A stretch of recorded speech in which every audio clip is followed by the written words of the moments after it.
मैथिली आ भोजपुरी के सबसे नीक चैनल एपी प्रोडक्शन दरभंगा के एखनई लाल बटन दबाकर सब्सक्राइब करू और घंटी के निशान बटन के जरूर दबाओ ताकि नव नव ऑडियो आ वीडियो अहाँ सब लग तुरंत पहुंच सके।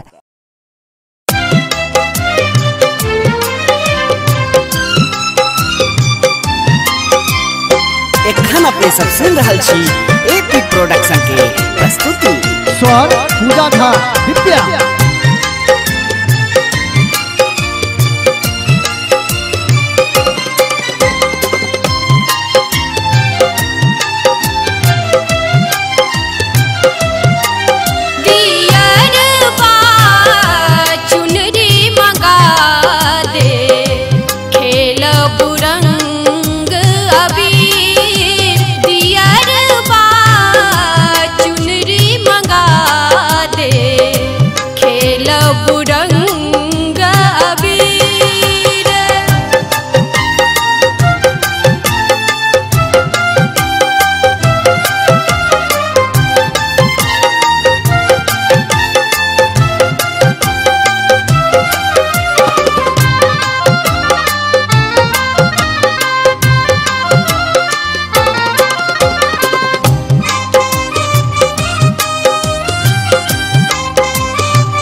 शरीर